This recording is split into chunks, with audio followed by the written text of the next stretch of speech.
Hey guys, tonight we're heading back to the heart of the Roman Empire. But we're not going to be walking with the legions or debating in the Senate. We're going to be exploring a side of Roman life that was both incredibly glamorous and unimaginably grim. We're going to look at the world of the gladiators, but from a unique and often forgotten perspective. We're going to experience what it was like to be a gladiator's wife. This is a story of loving a man who was both a rock star and a slave, a public idol and a social outcast. It's a life lived in the shadow of the Colosseum, a life of constant, heart-stopping fear, where every roar of the crowd could be the sound of you becoming a widow.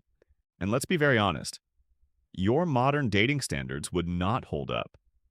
Your list of deal breakers might include doesn't text back or still lives with his parents. The Roman equivalent would be is legally a slave, is branded with a mark of disgrace, and has a professional life expectancy of about 6 months. You might swipe left. It was a very different kind of relationship, one that required a level of emotional fortitude most of us simply do not possess.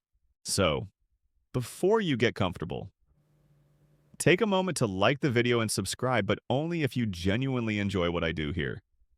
It's a simple, zero-cost way to show your support, and it lets me know you're finding value in these quiet journeys into our shared past. And as always, I'd love to see where in the world you're listening from tonight. Please post your city, country, and local time in the comments. It's a wonderful tradition that connects us all before we begin. Now, dim the lights. Maybe turn on a fan for that soft background hum. And let's ease into tonight's journey together. You live in a city that smells of dust, garlic, and money.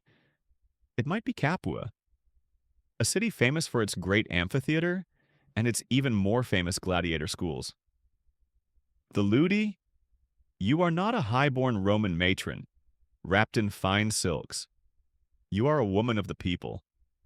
Perhaps your father is a baker, or a wine seller whose tavern is frequented by the off-duty guards from the nearby ludus. Or perhaps your connection is even closer. Maybe your father is a lanista, the owner and trainer of a stable of gladiators himself. You have grown up around this world of violent spectacle. You have seen gladiators your whole life. You have seen them in the great Pampa, the parade that precedes the games as they march in their magnificent, plumed helmets and gleaming armor. They are titans, living gods of violence, their bodies honed into perfect instruments of death. The crowd adores them. They scream their names. They are the biggest celebrities in the Roman world. And then you see him. He is a Thracian, a prisoner from a distant war, a man with a powerful build and a quiet, brooding intensity. You see him in the arena, a master of the small, square shield and the curved sword. The Sika, he moves with a deadly grace, and he is a survivor. He wins. Again and again. The crowd roars his name, Crixus Crixus. You see him outside the arena, too. Perhaps he comes into your father's tavern under heavy guard for a rare evening of watered-down wine. He is different here.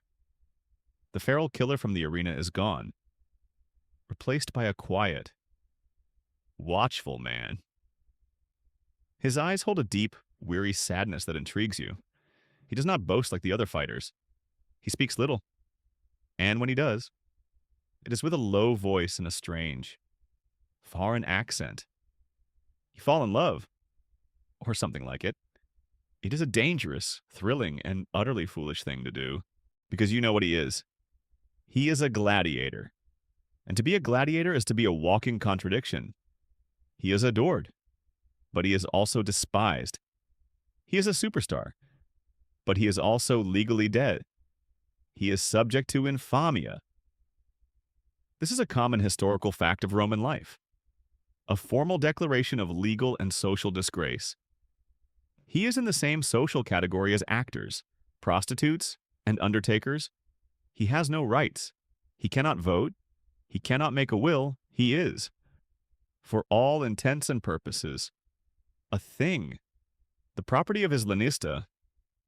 Most gladiators were slaves, prisoners of war, or condemned criminals, even the few who were free men, who signed on willingly as octorati for a chance at fame and prize money, had to swear a terrible oath, surrendering all their rights, agreeing uri vinciri verberari, feroce nacari to be burned, to be bound, to be beaten, and to be killed by the sword. To marry this man is to marry his disgrace. It is to tie yourself to the bottom of the Roman social ladder. Your family pleads with you. Your friends are horrified. He is a barbarian, they say. A slave, a killer. He is marked for death. What future can there be with such a man? You tell your mother you're getting married. She's so happy. Then you tell her he's a Thracian gladiator who is legally a slave and has a 50-50 chance of being killed next Tuesday. She is slightly less happy, but you do not listen. You are drawn to his strength, to the quiet dignity he maintains in his brutal world. And he, in turn, seems to find a moment of peace in your presence, a small island of calm in his violent life. And so, you agree to marry him. The lanista, his owner, gives his permission. He even encourages it. A married gladiator, he knows, is a more stable asset. A man with a wife is a man with something to lose. A man less likely to rebel or to fall into a suicidal despair. Your love is, for his owner, just another tool of control. Your wedding is not a grand Roman affair with a procession and a feast. It is a simple, private ceremony, perhaps just a formal declaration before a few witnesses within the walls of the gladiator school. You are now a iuxor gladiatoris, a gladiator's wife. You have stepped out of respectable society and into the strange, violent and close-knit world of the ludus. You are surrounded by his fame. When you walk through the market, you see his name scrawled on walls, graffiti praising his last victory. You see cheap clay oil lamps, a popular souvenir, molded with his image, depicting him standing over a fallen opponent. You hear the men in the taverns and the women at the baths talking about him, about his skill, his physique, his animal magnetism, and you see the other side of this fame. You see the way respectable Roman matrons look at you. Their faces a mixture of scorn and a strange, prurient curiosity. They despise you for marrying a man of such low status, but they are also fascinated by the savage glamour of your husband. You might even see them, the wealthy wives of senators, trying to catch his eye, trying to arrange a clandestine meeting. The sweat of a victorious gladiator, scraped from his skin after a fight, was an obscure but well-known commodity. It was sold in small vials as a powerful aphrodisiac and a luxury face cream. The man you love is a public spectacle, his very body a product to be consumed by the Roman mob. Classicists and social historians will one day debate the nature of your relationship. Were you just a groupie, as the Roman satirist Juvenal would scathingly describe women like you? Drawn to the brute force and celebrity of the arena, or was your bond a genuine one? Could real love flourish in this brutal, artificial world? They will study the tombstones that women like you commissioned for their fallen husbands. Tombstones inscribed with messages of deep love and heartbreaking grief, and they will conclude that it was possible. Your love is real, but it is a love that lives under a permanent death sentence. You have made your choice. You have tied your life to a man who belongs not to you, but to the lanista, to the crowd, to the bloody sand of the arena. You have married a man who is legally a thing, a man whose job is to kill and to die for the entertainment of others. You have married a man marked for death, and with every sunrise, you are faced with the terrifying, gut-wrenching possibility that this will be the day he pays his final price. Your story has just begun, and you already know, with a dreadful certainty, how it is likely to end.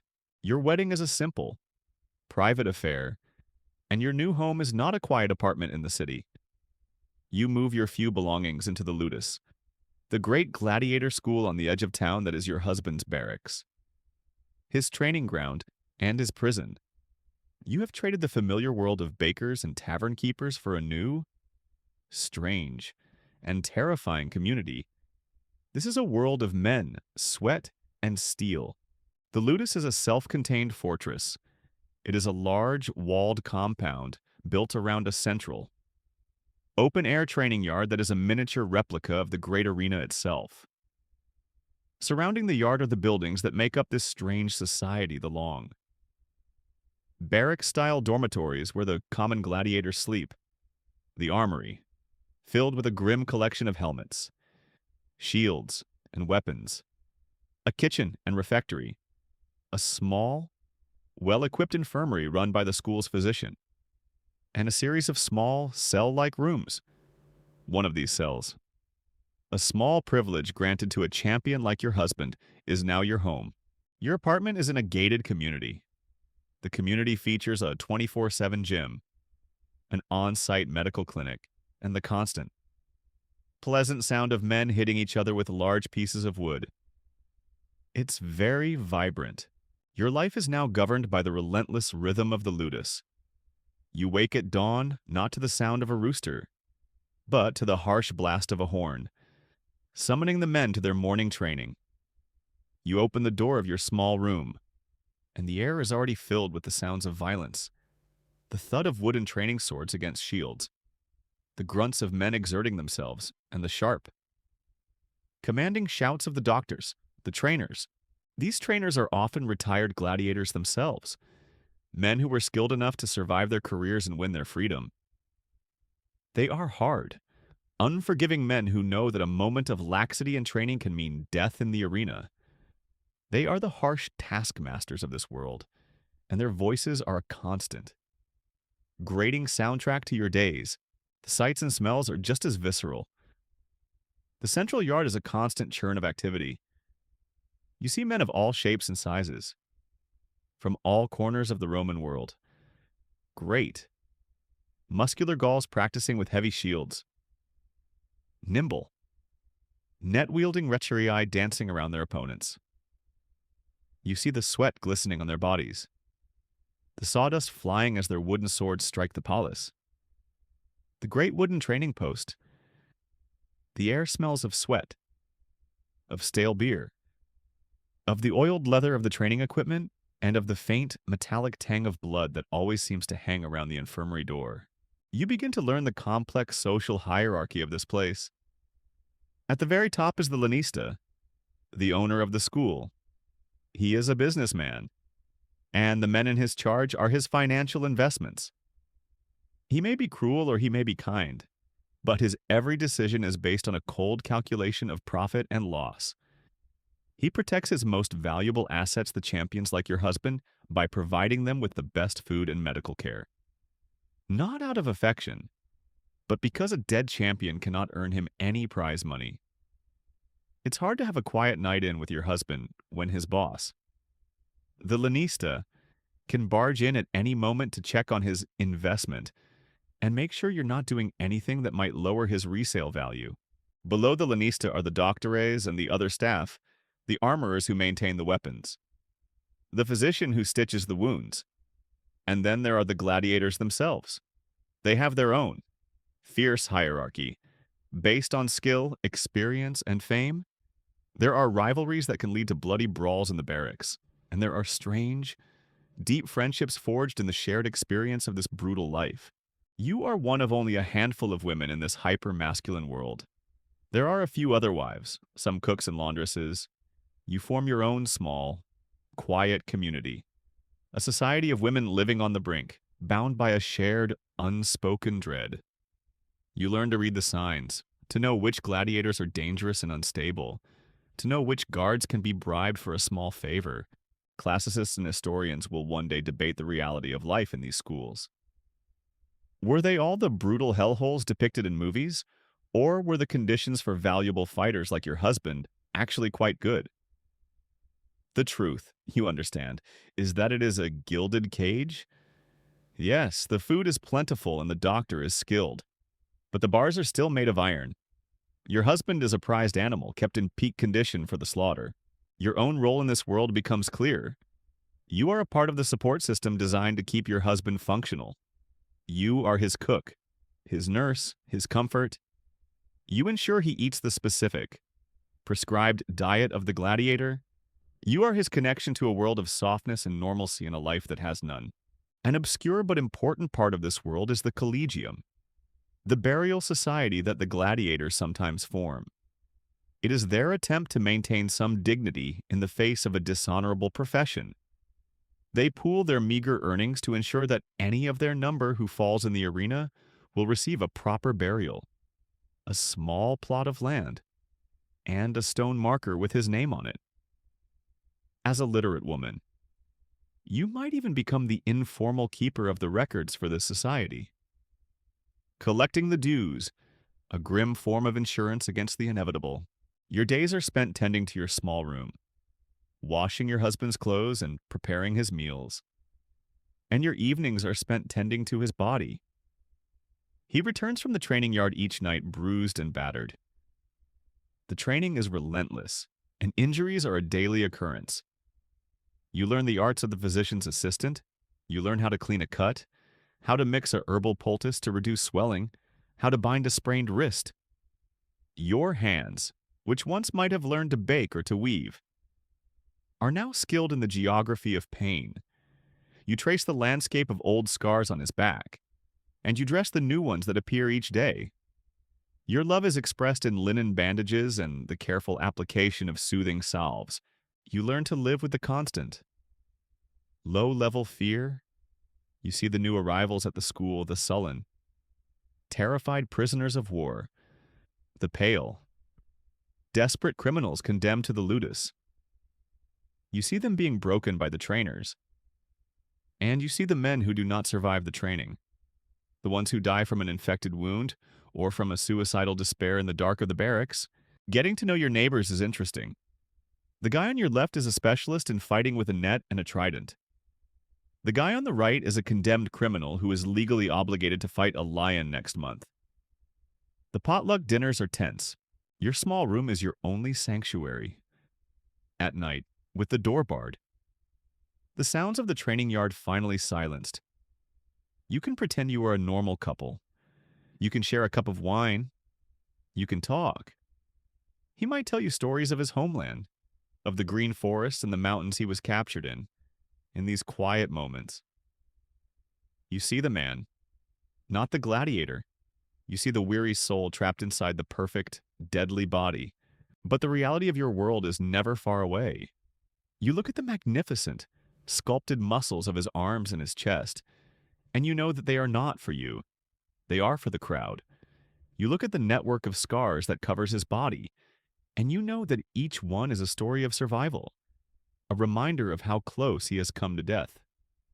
Again and again, you have married a man whose body is not his own. It is the property of the lanista, and it is the entertainment of the Roman people. Your home is not a home. It is a stable where a prize-winning stallion is kept, groomed, and prepared for the race. You have found a strange, dangerous, and conditional form of love. And you know, with a certainty that haunts your every waking moment, that you are living on borrowed time, and that the day of the next games is always drawing closer. Your home is the ludus, the gladiator school, a self-contained world of sweat, discipline, and the constant, low hum of impending violence within these walls. Your life has a strange kind of normalcy. Your husband is a man, your small room is a home, and the other wives are your community. But the moment you step outside the great gates of the compound and into the city, you are reminded of the profound and inescapable strangeness of your position. You must now navigate the treacherous currents of Roman society, a society that both idolizes and despises the man you love. You go to the market to buy provisions. As you haggle with a merchant over the price of onions, he recognizes you. "Ah," he says, his demeanor changing instantly. "You are the wife of Crixus the Thracian, A magnificent fighter. I saw him in the games last month. The way he dispatched that Gaul, masterful. He gives you an extra handful of onions for free. A small crowd of men gathers, their faces filled with an excited, boyish enthusiasm. They want to know when he is fighting next. They ask you about his training regimen, about the weight of his shield. They look at you with a kind of awe, as if you are the keeper of a great and thrilling secret in these moments. You feel a surge of pride. You are the wife of a champion, a living legend whose name is scrawled on the city's walls and cheered to the rafters in the great amphitheater. But then, as you walk away from the stall, your small victory soured by the cloying nature of their fame lust.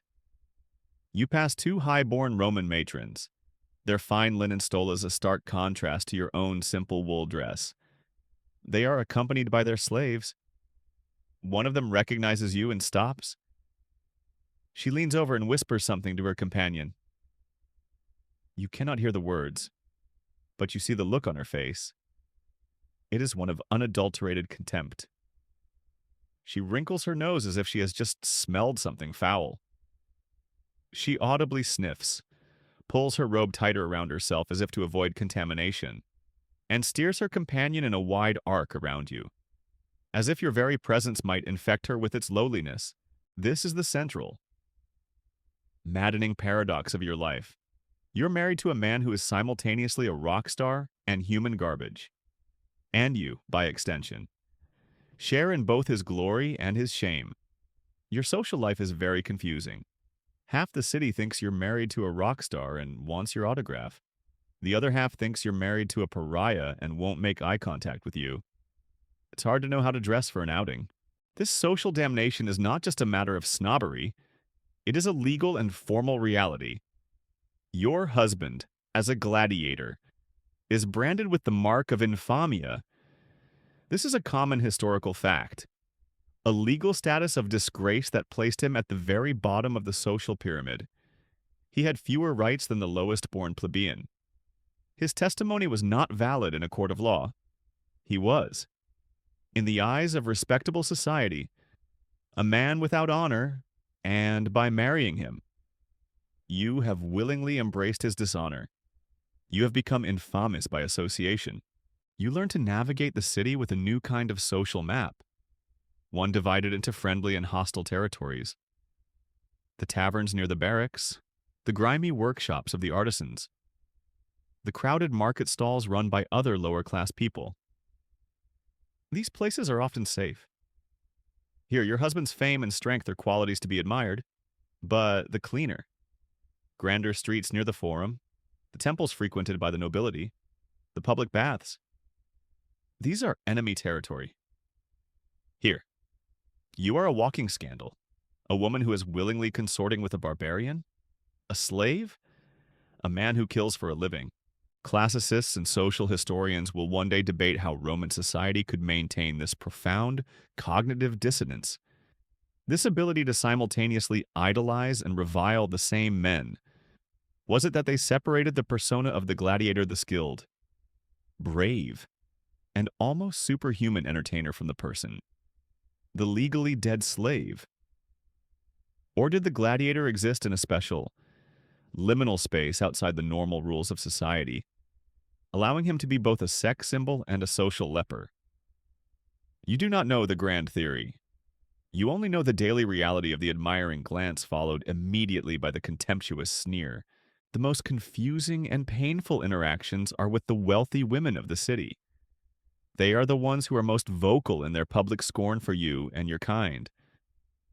But in private, many of them are consumed by a morbid fascination with the world you inhabit. They are obsessed with the raw, violent masculinity of the gladiators, a stark contrast to their own soft, political, and often effete husbands. You see them at the public baths on the rare occasions your husband is allowed to go. Under guard, you watch as these noble women, who would not give you the time of day in the street, try to catch his eye. They accidentally drop a piece of jewelry near him. They send their female slaves to try and get a word with him. And you know about the most bizarre and disturbing manifestation of their obsession, the trade in your husband's sweat.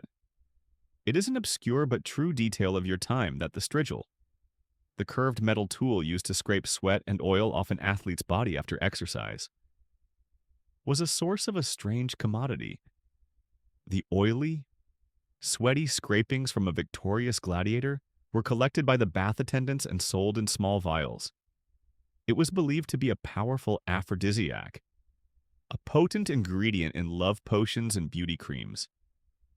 The very essence of your husband's body is a product to be bottled and sold to the same women who despise you for being his wife.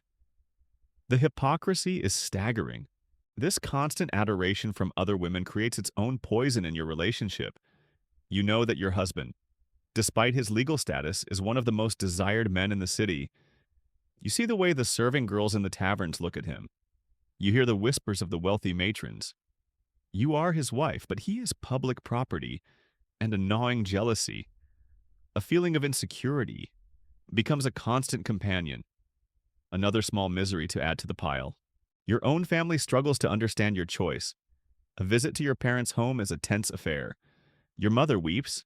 Your father, a proud baker, cannot understand why you would throw your life away, why you would bring this shame upon their family.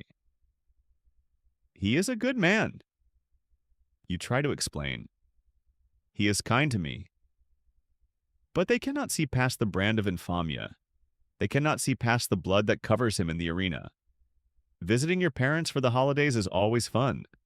They spend half the time telling you how proud they are that you're happy, and the other half begging you to leave your husband before he's killed in a public spectacle and brings further dishonor to the family name. The food is usually good, though, and so, you find yourself retreating more and more into the only world where you are not judged. The only world where your life makes a strange kind of sense, the ludus. Within the high walls of the gladiator school, the rules are simple and clear. Strength and skill are the only things that matter. A man is judged not by his legal status, but by how well he can wield a sword. Here, your husband is not a disgraced slave. He is a king, and you are his queen. You return from a trip to the market, your heart still stinging from a noblewoman's sneer. You pass through the gates of the ludus, and the sounds of the outside world are replaced by the familiar clang of steel and the shouts of the trainers. You see your husband in the training yard, his body moving with a powerful, deadly grace, and you feel a sense of relief. This brutal, violent, and self-contained world is your sanctuary. The outside world, with its hypocrisies, its scorn, and its shallow adoration, is the true arena, the place of real, daily combat. Here, at least, you know the rules. And here, for now, you are safe. Your life inside the walls of the ludus is a strange paradox. It is a sanctuary from the scorn of the outside world. But it is also a place where the grim business of your husband's profession is a constant, unavoidable reality while he trains in the yard. Your domain is your small, cell-like room and the communal kitchens. And it is here that you play your most intimate and most disturbing role in his survival. You are in charge of his diet, and the food a gladiator eats is not the food of a normal man. You learn quickly that the goal is not to make your husband lean and sculpted like a marble statue of a god. The gods do not have to worry about a curved Thracian sword slicing into their torso. Your husband does. The goal of the gladiator's diet is to make him a hordearius, a barley man.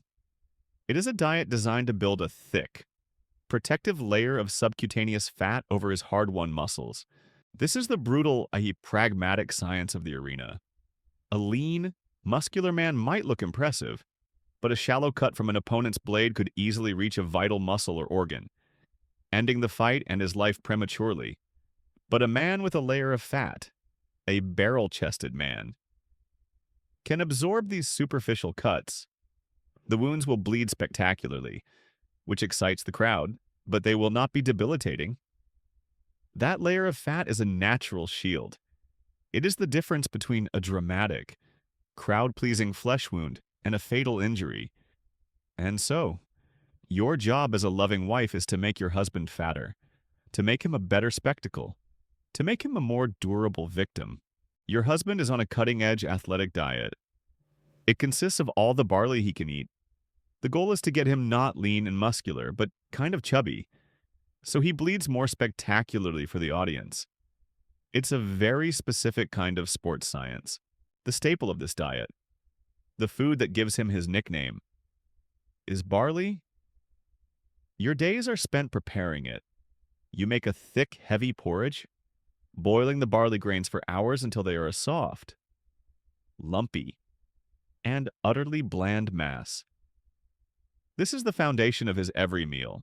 He eats enormous bowls of it, forcing it down with a grim determination. It is not for pleasure, it is for fuel and for bulk. You've become an expert at making barley porridge. You can make it lumpy, extra lumpy, or with a hint of despair, you're thinking of writing a cookbook. You supplement the barley with beans, fava beans, lentils, chickpeas. Another source of heavy carbohydrates and protein. You boil them into a thick stew, perhaps with a few onions or turnips for flavor if the lanista has been generous with the provisions this week. Meat is a rarity, unlike the legionary soldiers who are given a regular ration of bacon, or the wealthy who feast on roasted game. Your husband eats very little meat. It is believed to make a man too lean. His strength must come from the heavy, starchy power of the earth. But the strangest and most obscure part of his diet is the drink you must prepare for him after a hard day of training. It is a special tonic, a kind of ancient sports drink, believed to rebuild his strength and harden his bones. It is a drink made of ash. You take the ashes from a specific type of wood fire, or sometimes even crushed and burned bones, and you mix them into a slurry with water or sour wine. The result is a gritty, gray, and disgusting-looking beverage. You watch him drink it down, his face showing no expression. This is not just a folk remedy.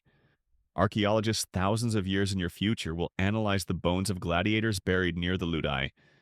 They will find astoundingly high levels of strontium in their skeletons, a chemical signature that confirms the historical accounts of them consuming this ash-based drink as a calcium supplement. After a hard day of training, you make your husband a refreshing drink of ash and water. It's packed with minerals and has the delicious taste of a wet fireplace. It's what all the top athletes are drinking.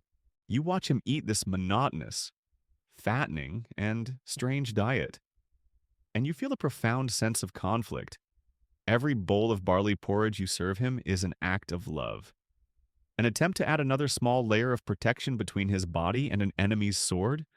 But it is also an act of complicity in his dehumanization. You are not feeding a man, you are maintaining a piece of fighting livestock. You are fattening him for the market, and the market is the arena. Historians and nutritionists will one day debate the true nature of this diet. Was it a carefully considered regimen based on generations of practical observation, or was it simply a cheap way for the lanista to feed his fighters? With the protective fat theory being a convenient justification, the skeletal evidence, showing that gladiators were generally robust and well-nourished, if a bit chubby, suggests there was a real method to the madness. But the reality for you is the daily, grinding routine of boiling the same bland grains, of mixing the strange ash drink, and of watching your husband consume the fuel for his own potential destruction. You see the other wives in the ludus doing the same thing. You are a community of women, engaged in this strange, parallel form of preparation for the games. You do not talk about it directly. You do not speak of your fears. Instead, you exchange recipes for bean stew. You complain about the quality of the barley. You live in a world of unspoken, shared dread. One evening, you are serving your husband his meal. He eats his bowl of barley in silence. You look at him, at this man whose life is a series of brutal contradictions. He is a celebrity whose name is cheered by thousands. Yet he eats the food of a peasant. He has the body of a demigod. But it is a body you are required to keep soft and padded. He is your husband. the man you love. But his very flesh is being engineered by you and by others for the viewing pleasure of the mob. He finishes his meal. He looks at you, and for a moment, you see the weariness in his eyes, the deep, human soul trapped inside the gladiator. He gives you a small, tired smile, and in that moment, the contradictions, the fear, and the misery all fall away. He is just your husband, and you are his wife. And you know that you will cook him another bowl of barley tomorrow, because it is the only way you know how to protect him. You are helping to prepare him for the spectacle. And in doing so, you are praying that your strange act of love will be enough to keep him alive for one more fight. Your life within the high walls of the ludus is one of routine and a fragile, cloistered peace. Here, your husband is not a public spectacle or a disgraced outcast. He is simply a man, a highly skilled professional in a community of other professionals. Here, you are simply his wife. But this sanctuary is a prison, and you cannot stay within its walls forever. When you venture out into the city for supplies, you are confronted with the other, more complicated side of your husband's fame, the adoration of other women. It is a strange and deeply unsettling phenomenon. Your husband is a man who is legally dead, a slave whose body is the property of another man. And yet, he is also one of the most lusted after men in the Roman world. He is a walking, breathing paradox, a symbol of both ultimate disgrace and raw, untamed masculinity. And as his wife, you are forced to live in the turbulent wake of this contradiction. You experience it first among the common women at the market. They see you, recognize you, and their faces light up with a kind of vicarious excitement. They crowd around you, their questions a breathless torrent. Is he as strong as he looks? Does he practice even at home? I saw him fight the Rhetarius, Marcus. I thought my heart would stop. They are like moths drawn to a dangerous flame, attracted to the fantasy of his power, his violence, his fame. It is a shallow, harmless kind of adoration, and while it makes you uncomfortable, it also brings a small, guilty flush of pride. But it is the attention of the high-born women, the wealthy matrone of the city. That is a far more poisonous and humiliating experience. These are the same women who look upon you with open contempt, who would not deign to speak to you. Yet they are, in secret, obsessed with your husband. They are the most vocal fans at the games. You see them in their reserved seats, leaning forward, their painted faces flushed, their eyes wide and hungry as they watch him fight. They are women whose husbands are portly senators and calculating merchants, men of words and wealth, not of action and steel. In your husband, they see something primal, something forbidden, something that is missing from their own safe, respectable lives. They see a fantasy, and they try to make that fantasy a reality. Your husband has a very dedicated fan base. They scream his name, buy merchandise with his face on it, and occasionally try to bribe the guards to have an affair with him. They're very supportive. One afternoon, a litter, carried by 4 muscular slaves and draped in fine, purple-dyed silks, arrives at the gates of the ludus. It belongs to Livia, the wife of a local senator, a woman famous for her beauty and her boredom. She has come, she announces to the lanista, on the pretext of viewing the training facilities. It is a lie, and everyone knows it. She has come to see your husband. You stand in the shadows of an archway, watching, your heart a cold, hard knot in your chest. Livia is escorted into the central training yard by the fawning lanista, who is always eager to curry favor with the powerful.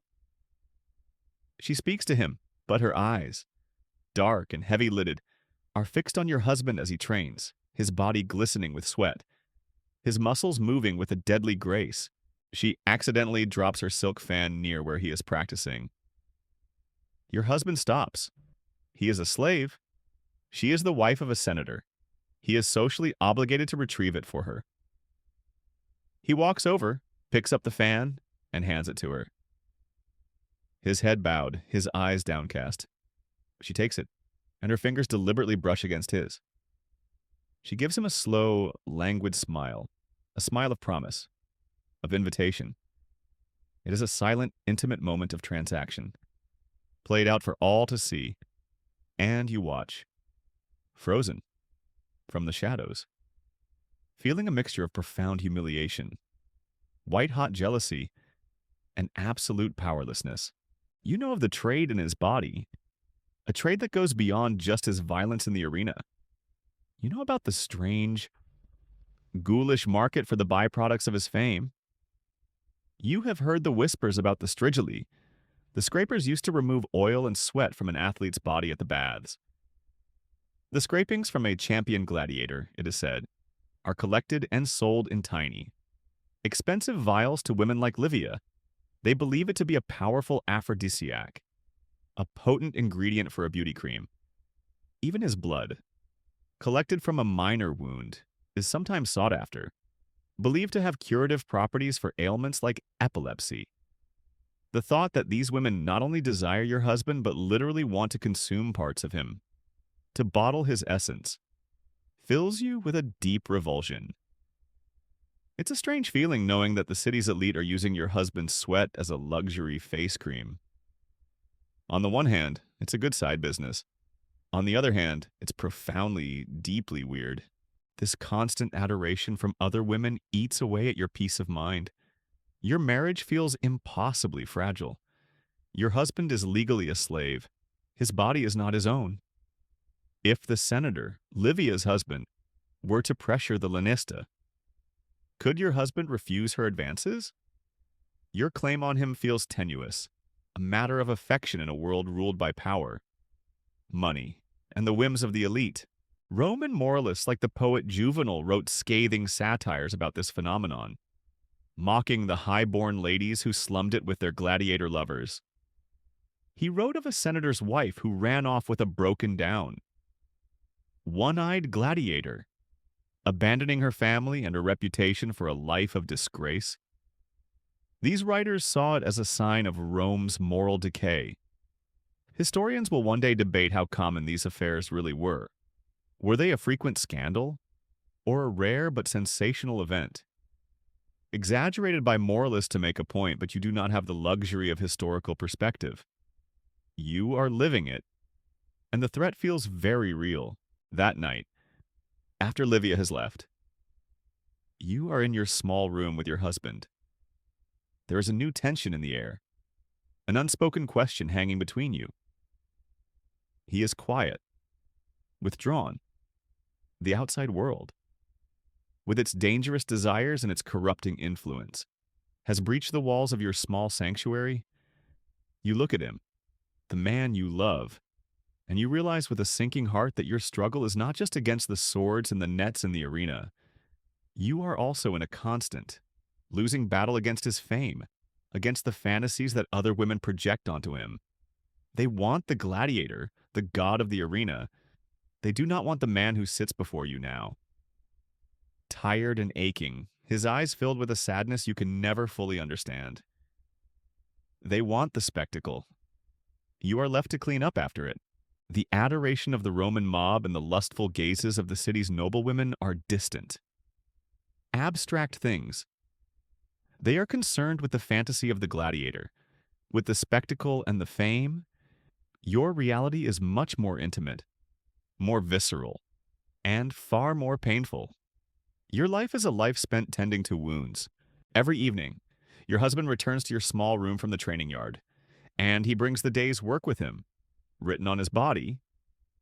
The training in the ludus is relentless, and while the swords are often made of wood, they are heavy, and the blows are real. There is always a new bruise, a sprained wrist, a cut from a stray nail in a wooden shield. Your evenings are not spent in quiet comfort. They are spent in your small, personal infirmary. You have become a skilled, if unwilling, nurse. You learn the properties of the herbs from the ludus's garden. You learn to make a poultice of boiled cabbage leaves, a common Roman remedy. to soothe a deep, purple bruise, you learn to mix salves of olive oil, beeswax, and comfrey to apply to scrapes and minor cuts. You learn to brew a bitter tea of willow bark to help with the pain and the swelling.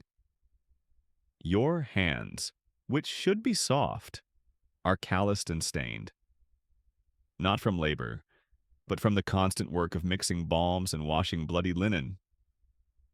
You and your husband have a very intimate relationship. A lot of that intimacy involves you cleaning grit out of his various gashes and telling him to stop moving so you can finish stitching him up. But these are just the training wounds, the daily aches and pains of his profession. The real terror comes after he has fought in the arena. If he survives, if he is victorious but wounded, he is brought first to the medicus, the school's physician. You know that the medical care here is excellent, a common historical fact of the great gladiator schools. A champion gladiator is an incredibly valuable financial asset, and the lanista spares no expense to keep his investments alive and fighting. The school's doctor is a skilled surgeon, perhaps a Greek like the famous Galen, who began his own illustrious career as a physician at a gladiator school in Pergamon.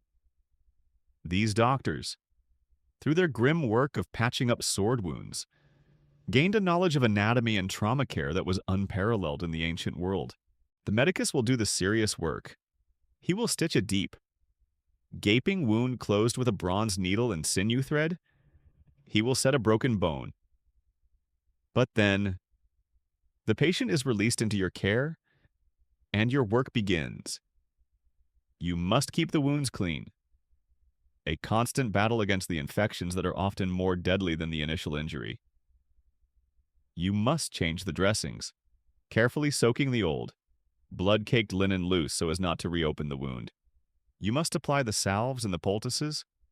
You must feed him, care for him, and watch him through the long nights when the fever comes. Your husband's body is a living history of his career, a roadmap of his survival, written in scar tissue. And you know every mark. You know the story of the long, puckered white line on his thigh, the result of a netman's trident that nearly crippled him. You know the cluster of small, round scars on his shoulder where a spiked gauntlet, a cestus, tore at his flesh. You know the faint, silvery scar just above his eye, a near miss that would have blinded him. You can trace the geography of his pain with your fingertips. This intimate knowledge is a special kind of torture. You, more than anyone else in the world, know just how close to death he comes every single time he steps onto the sand. You look at his magnificent body, the body that the women of Rome swoon over, but you do not see what they see. They see a fantasy of power and perfection. You see a fragile, scarred, and vulnerable collection of flesh and bone that you are desperately trying to hold together with bandages and herbs. Historians will one day debate the legacy of the medical knowledge gained here. Did the advanced surgical techniques developed to save these prized fighters disseminate into the wider Roman world, improving general medicine, or was the ludus a closed and secret laboratory of trauma, its lessons confined to this brutal and specialized world? You do not care about the advancement of medicine. You only care about the fever of the man sleeping in your bed. And you pray that the wound in his side does not begin to weep with the telltale pus of a deadly infection. The emotional toll of this life is immense. You must be a pillar of strength for him when he is in pain. You must be calm and efficient when he is in the grip of a feverish nightmare, his body thrashing. You must be the soothing, steady presence that coaxes him back to quiet. You cannot show him your own terror. You cannot let him see you weep with fear for him. Your strength is a part of his healing. Your calm is a necessary medicine. You become desensitized to things that would make another woman faint. The sight of blood, the smell of an infected wound, the feel of torn flesh beneath your fingers, these become the normal textures of your daily life. You live in a world of constant, low-level medical crisis. One night, your husband returns from a particularly brutal training session. He has not been wounded by a weapon, but he has been fighting a new, much larger recruit. And the man, in his clumsiness, has broken one of your husband's ribs with his heavy wooden shield. The medicus has bound his chest tightly, but the pain is severe. He cannot lie down. He cannot find a comfortable position. You sit with him through the night in your small, lamp-lit room. You give him wine mixed with a draught of poppy extract to dull the pain. He finally drifts into a shallow, restless sleep, his breathing ragged. You sit beside him, watching him, listening to the sounds of the barracks outside. You hear the drunken laughter of a few off-duty guards, the distant, lonely cry of a night bird, the ever-present sound of a man somewhere nearby. Coughing. You look at your husband, this powerful warrior, now as helpless as a child. You look at the network of old white scars that crisscross his chest, and the new, dark bruises forming along his ribs, and you are filled with a wave of such profound and weary dread that it feels like a physical sickness in your own stomach. Every one of these wounds, the small ones and the large ones, the ones from training and the ones from the arena, are just a rehearsal. They are a prelude to the one great wound that you know is coming. The one wound that you will not be able to heal. The day of the next games is just a week away. And you know, with a certainty that makes your own heart ache, that the next wounds he suffers may be the ones that all the skill of the medicus and all of your own desperate, loving care cannot mend. The day of the games dawns with a terrible, beautiful clarity. There is a different quality to the light, a different feeling in the air. The usual morning sounds of the ludus, the rhythmic thud of wooden swords. The shouts of the trainers are absent. Today is not a day for practice. Today is a day of performance. A quiet, tense, almost religious solemnity hangs over the entire compound. For you, it is the day you have been dreading since the moment the games were announced. It is the dreadful day of the games. Your husband wakes before you. He does not speak. He moves with a quiet, focused intensity. This is the day he must become the creature the crowd adores, the unfeeling killing machine of the arena. There is no room for the gentle husband you know in the quiet of your room. He must put that man away and don a mask of hard, emotionless resolve. Your role this morning is one of quiet, supportive ritual. You prepare his final meal before the fight. It is a hearty portion of barley and beans, the same food he always eats, designed to give him strength and stamina for the ordeal to come. He may eat little of it, his stomach tight with a cold, hard not a fear that even he, a champion, cannot entirely suppress. Your husband's pregame ritual involves a light meal, a prayer to the goddess of vengeance, and a quiet, soul-crushing moment where you both acknowledge he might not be coming home. It's a little more intense than carbo loading. You help him with the first pieces of his equipment, not the heavy armor of the arena, but the magnificent, ornate parade armor he will wear in the pampa. The grand procession to the amphitheater, you polish a silvered greave. You check the leather straps on a breastplate. You do not speak of the fight to come. You do not say, "Be careful," for that would be an absurd understatement. You do not say, "Good luck," for his fate is not in the hands of luck, but in the hands of the crowd, the sponsors of the games, and the gods of death. You simply touch his arm. A final, brief connection, before he turns and joins the other gladiators assembling in the main yard. You watch the pampa from the crowded streets of the city. It is a magnificent spectacle of Roman power and wealth. First come the lictors, carrying the fasces, the symbols of official authority. Then come the trumpeters and musicians. Then come the priests, burning incense.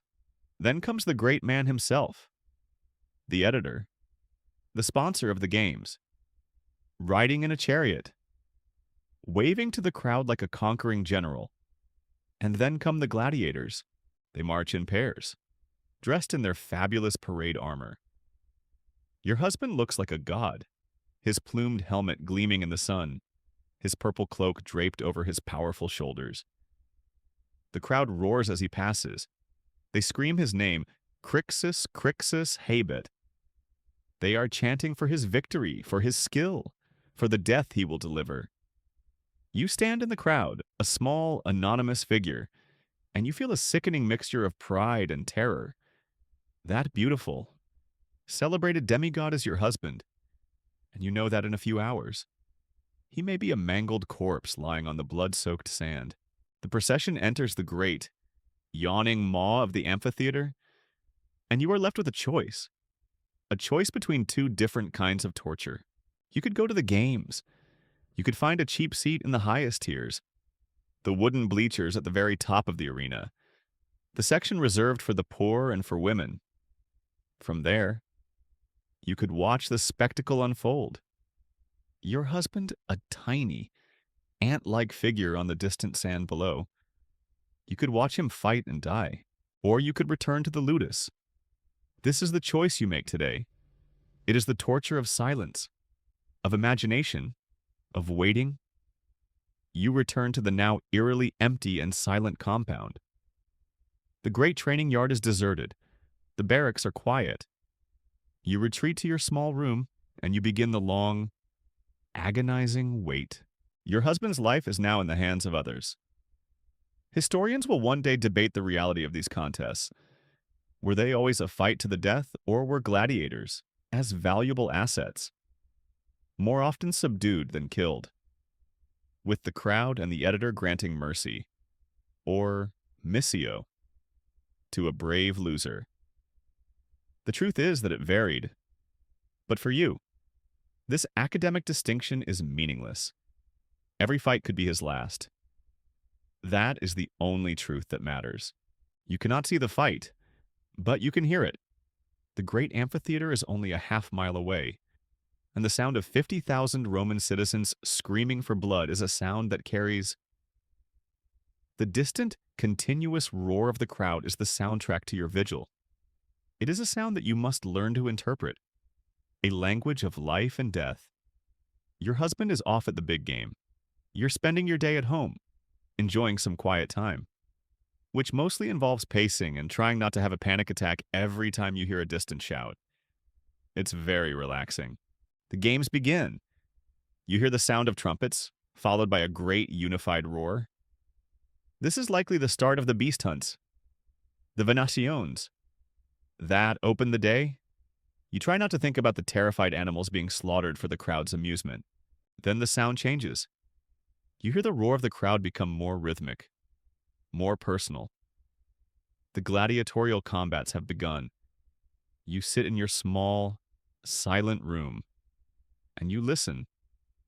Your entire body is single, tensed nerve. You hear a sudden, sharp intake of breath from the great crowd, a collective gasp that is followed by a moment of profound silence. Your own heart stops. You know that sound. It is the sound of a clean, decisive blow. A man has gone down. Is it him? Is your husband lying on the sand at this very moment, his life bleeding out?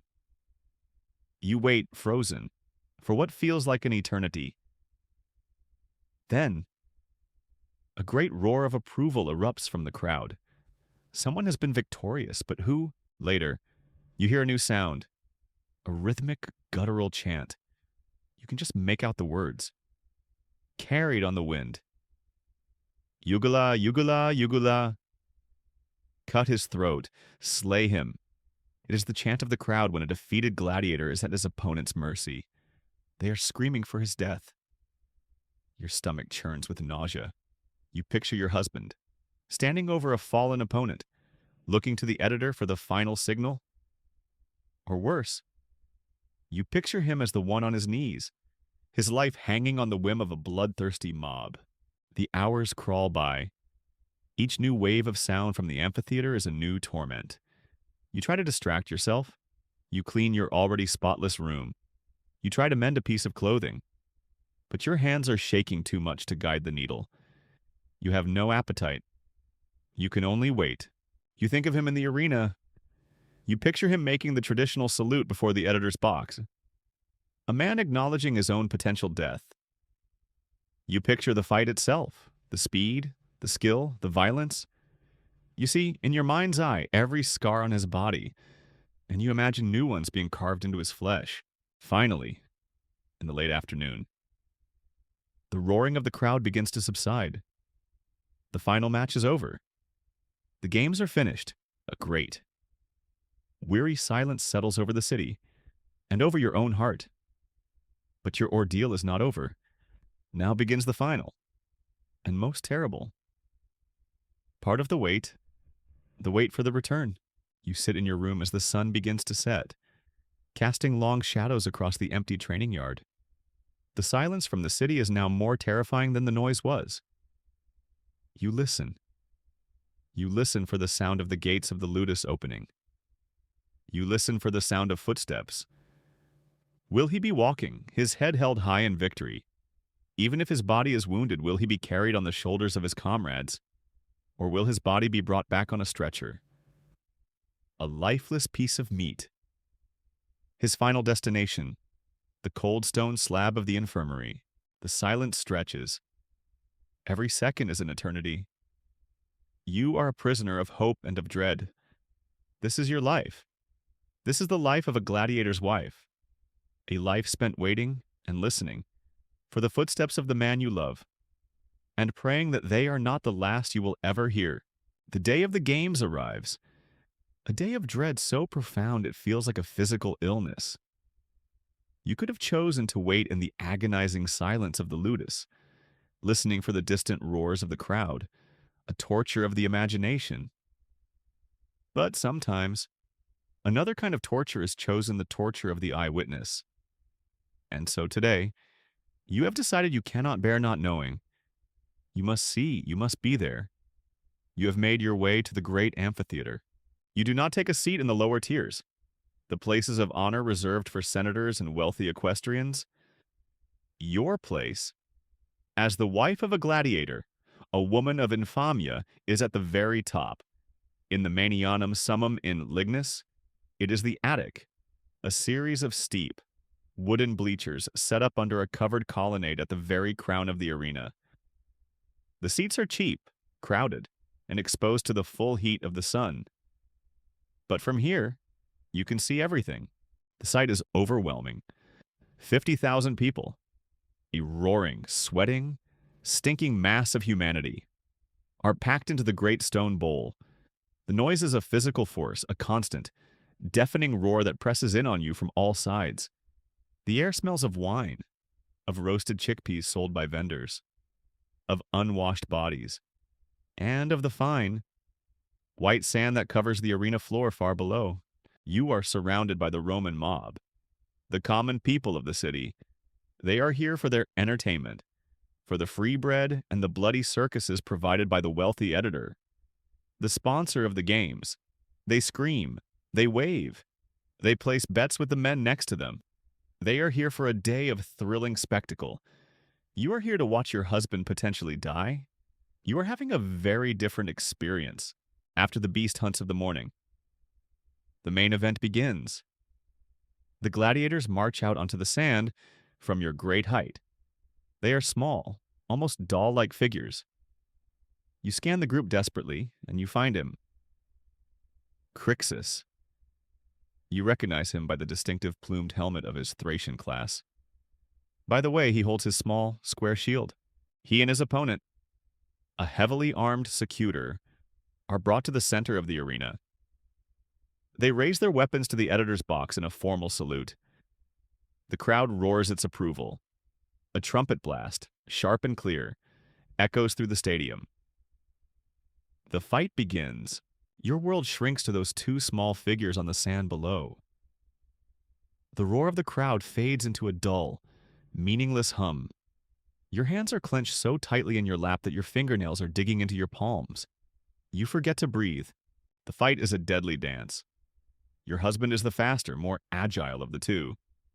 His curved Psyche darting in, looking for a gap in the secutor's heavy armor. The secutor is a walking fortress of bronze and leather.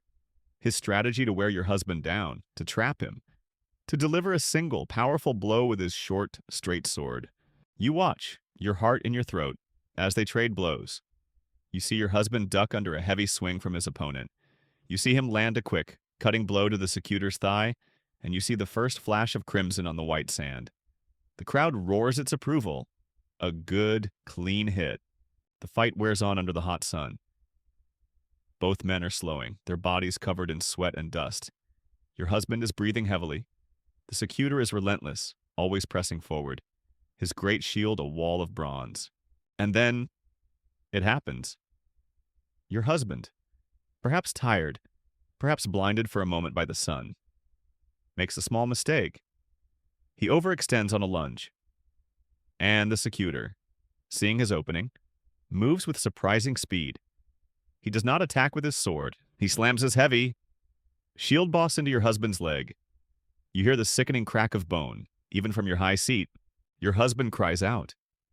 A sound of pure agony that pierces through the roar of the crowd, and he collapses onto the sand.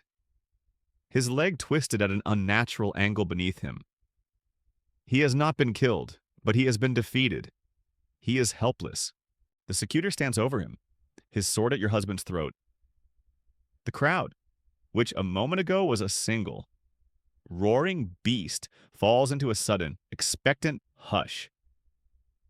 This is the moment of judgment, the defeated gladiator. Your husband raises his left hand, his index finger pointed up, a traditional plea for mercy. For Missio, the victorious secutor does not move. He looks away from your husband, up towards the great, shaded box where the editor of the game sits. The entire arena, 50,000 people, turns its gaze to this one man. Your husband's life now rests entirely on his whim, and the crowd begins to vote. Some, who respect the brave fight your husband has put up, begin to shout, "Mitte, mitte, let him go, release him." They wave white cloths, a signal for mercy, but others, their bloodlust up, begin the deeper, more terrifying chant. Jugula, Jugula, slay him, cut his throat. They are giving the signal for death. The great thing about the games is the audience participation. At the end of a match, you get to vote on whether a man lives or dies. It's like the season finale of a reality show, but with more stabbing. You are screaming inside, but no sound comes out. You are just one small, powerless woman in a sea of thousands, watching as they decide your husband's fate like a piece of public policy. The editor, a wealthy politician hoping to win the favor of the people, stands up in his box and he looks around at the crowd, gauging their mood. He holds his hand out, waiting for the noise to subside. Then, he makes the gesture. This is the famous and famously debated moment. Future generations will believe it was a thumbs down for death, but historians will argue, was it a thumb up? To represent a drawn sword, was it a closed fist? You do not know the history. You only know the language of your time. The editor turns his thumb up, and then, with a sharp, decisive movement, he turns it down towards the ground. The Paulus verso. Death. The crowd roars its approval. They have been granted their wish. Down on the sand, the victorious secutor turns back to your husband. He places the point of his sword on your husband's throat. Your husband closes his eyes. You cannot watch. You turn your face away, burying it in your hands. But you cannot block out the sound, the final, triumphant roar of the crowd as the life of the man you love is extinguished for their afternoon's entertainment. But let us imagine a different ending. Let us imagine the crowd is more merciful today. Let us imagine your husband has fought with such extraordinary bravery that he has won their respect. The shout for Mitte is louder than the shout for Jugula. The editor, a man sensitive to the winds of public opinion, raises his hand, and he makes a different gesture. He presses his thumb firmly against his closed fist. Paulus presso. Mercy? The crowd cheers, as satisfied by a great act of clemency as they would have been by a death blow. The victorious secutor lowers his sword. He even reaches down and helps your husband to his feet. A gesture of professional respect. Attendants rush out onto the sand to help your husband, his leg badly broken. Limp from the arena, you collapse back onto your wooden bench. your body trembling with a relief so violent it feels like its own kind of pain. He is alive. He is maimed, but he is alive. He has survived this time. You make your way down from the high tiers, through the departing, chattering crowds. You hear them already dissecting the fight, already talking about the next games. For them, it was just another thrilling afternoon. For you, it was a lifetime of terror compressed into a few minutes. You know that your husband's survival today is not a final victory. It is just a temporary reprieve. There will be other games. There will be other fights. There will be other moments where his life hangs on the gesture of a thumb. And one day, the thumb will point down.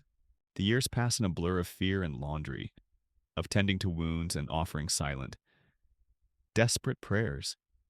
Your husband, Crixus, becomes a veteran, a champion. He has survived a dozen fights, then 24. His body is a testament to his skill and his luck, a dense network of scar tissue that tells the story of 100 near misses. The crowds adore him. His name is a legend in the city, but with every victory, the odds of his survival in the next fight grow shorter. Every new opponent is younger, stronger, faster, eager to make his name by killing the great Crixus. Your life of dread does not ease with his success. It intensifies. And then, one day, the moment you have dreamed of, the moment you never truly believed would come, arrives. He is fighting in the great game sponsored by a visiting senator from Rome. It is the final match of the day. He fights with a savage brilliance, a master of his craft. He defeats his opponent, a towering Gaul, not by killing him, but by disarming him and forcing him to submit. The crowd is on its feet.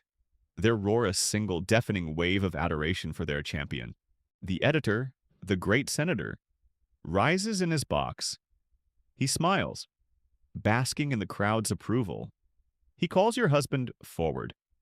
And then, in a gesture of ultimate showmanship and magnanimity, an attendant brings forward not a victor's laurel wreath, but a simple, plain, wooden sword, a rudis.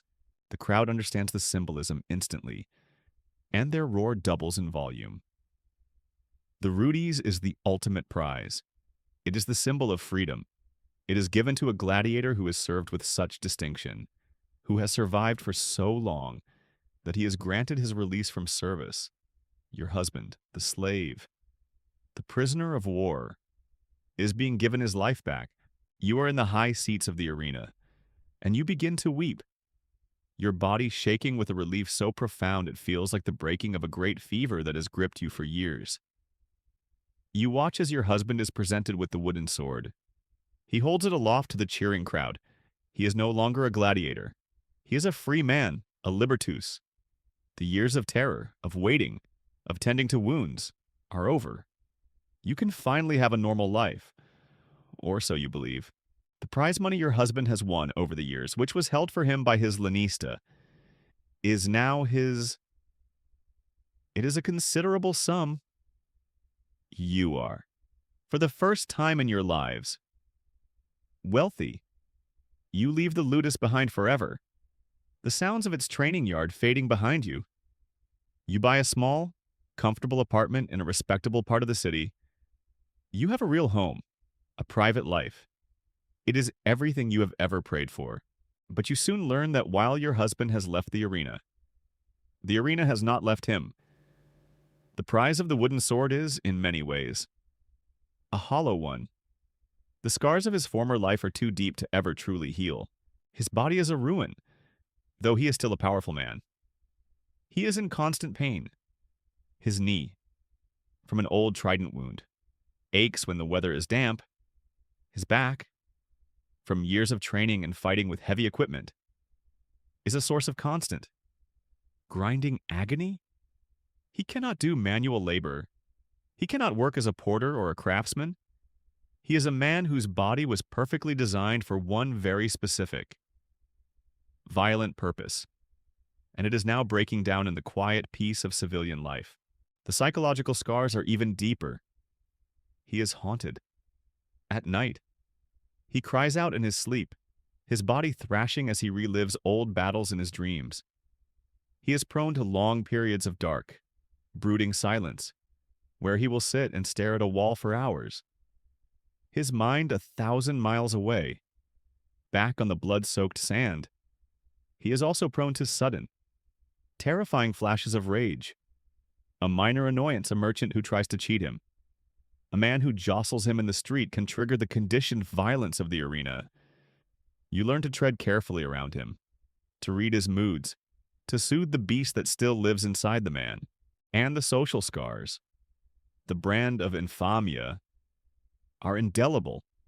You may have money now, you may have a nice home, but you are still the gladiator's wife, and he is still the former gladiator in the eyes of respectable Roman society. He is still a disgraced outcast. The same wealthy men who cheered his name in the arena will not do business with him. The same matrons who secretly desired him will now publicly shun you both. You have left the ludus, but you are still living in a kind of social isolation. Your husband's only marketable skill is his knowledge of combat, and so, with a grim sense of inevitability, the only path open to him leads him right back to where he started. His old lanista, seeing a new business opportunity, makes him an offer. He will not have to fight again. Instead, he will be a trainer, a doctor, for the new generation of gladiators. The pay is good. It is a position of respect within that world. It is the only work he knows how to do. Classicists and historians will one day debate the reality of a freed gladiator's life. Was the rudis a true path to a new beginning? Or was it, for most, a hollow prize that ultimately led them back to the only world they knew? The prevalence of ex-gladiators as trainers and referees suggests that the latter was the far more common and far more tragic. Reality? Your husband accepts the offer, and so your dream of a quiet, normal life dies. You are once again tied to the ludus. You move back to a small house near the school, and every day, your husband goes to the training yard. But now, he is the one holding the whip. He is the one shouting the commands. He is the one teaching the young, terrified Gauls and Thracians how to kill, how to survive. He is perpetuating the same brutal cycle that once enslaved him. You watch him in the yard. He is a master, a brilliant teacher of his deadly art. He is respected by the new recruits. He is valued by the lanista. He has found a new purpose. But you see the emptiness in his eyes. He has won his freedom from the arena, but he is still its prisoner. He is a ghost, haunting the place of his own trauma, unable to ever truly leave it behind.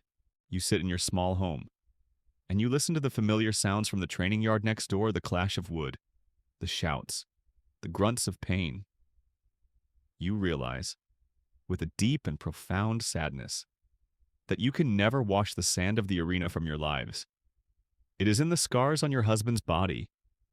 It is in the nightmares that haunt his sleep. It is in the scornful looks you still receive in the city. You have won the ultimate prize. You have survived. But the brutal secrets of the gladiator's life are a part of your soul, a stain that can never be cleansed. The Colosseum has left its mark on you forever. Perhaps your husband was one of the lucky few. Perhaps, after years of survival, he was granted the hollow prize of the wooden sword, and you lived out your days in the shadow of the ludus. He a trainer, you the wife of a broken champion. Both of you prisoners of his past. That is one ending to the story. A story for the poets. Perhaps, but the arena is not a place for poets.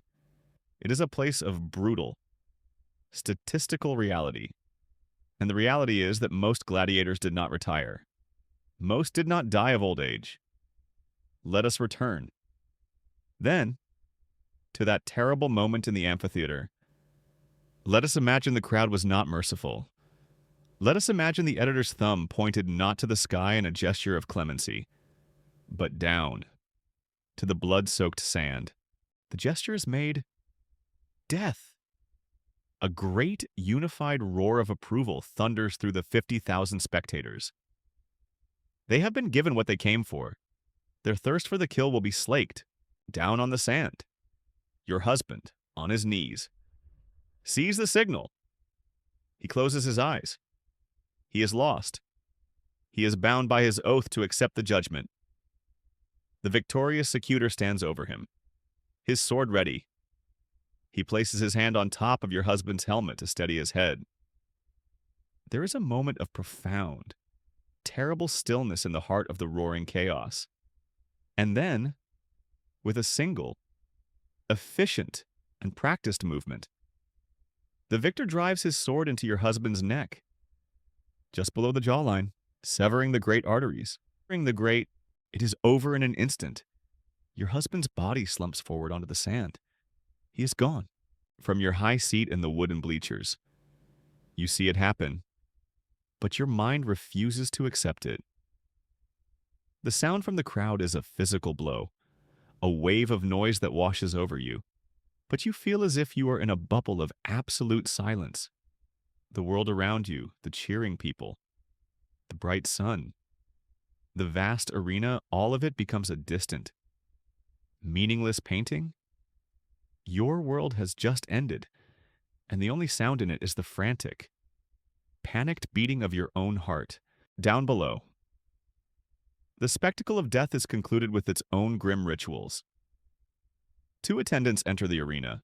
They are dressed in the guise of underworld figures. One is dressed as Charon, the mythical ferryman of the river Styx. He carries a large hammer.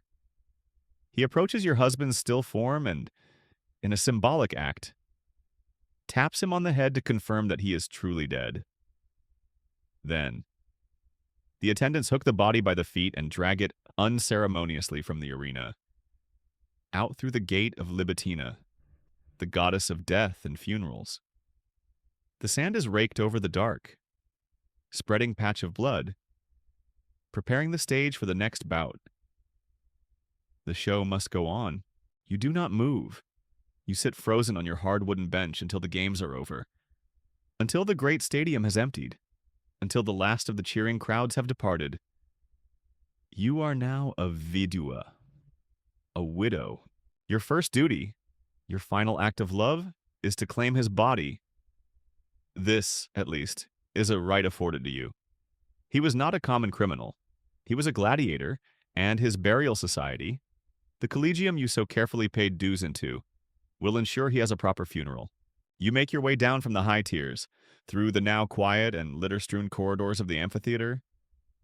You go to the back passages, to a grim, stone-lined room beneath the stands where the bodies of the fallen are taken. And there he is. He lies on a stone slab, his parade armor removed, his body pale beneath the grime and the blood. And now you must perform your last duty as his wife. You must wash him. You must prepare him for the funeral pyre. You take a basin of water and a cloth, and you begin to clean the body of the man you loved.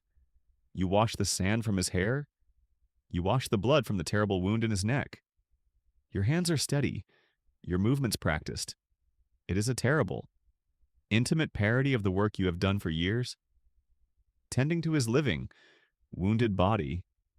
Then, you were trying to keep the life, and now you're cleaning up after its violent departure, with the help of some of the other wives from the ludus and the members of his collegium.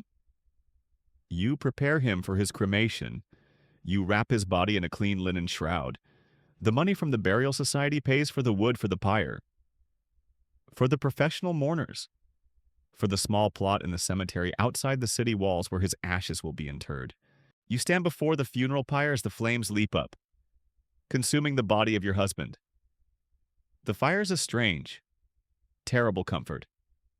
It is a purification, a release. The crowd had his life. The lanista owned his body, but his spirit, you pray, is now free. What is your future now? You are a gladiator's widow. The stigma of infamia still clings to you. But your situation is a complex one that historians will one day debate. If your husband was a great champion, He may have left behind considerable prize money, and you might now be a woman of some independent means. But you are a woman alone, in a world that is not kind to such women. You have your children, but they are now the children of a dead slave. Their own futures uncertain. Your life will be forever defined by your association with the arena. You will always be the woman who was married to Crixus the Thracian. You will carry the memory of his strength, of his quiet sadness, and of the roar of the crowd that was the soundtrack to both his glory and his death. You have lived a life in the shadow of death, a life of constant, gnawing fear, and now, the worst has happened. The thing you dreaded every single day has come to pass, and in its aftermath, you are left with a strange, hollow, and desolate kind of peace. The waiting is over. There are no more games to fear. There are no more wounds to tend. Your husband is finally safe from the arena, and you are, at last, alone. The flames of the funeral pyre flicker and fade. The story of the gladiator's wife, a story of love and fear in the shadow of the Colosseum, comes to its quiet, somber end.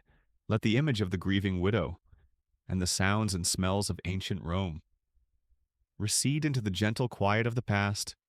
Her long, terrible vigil is over. And now, your own day is done.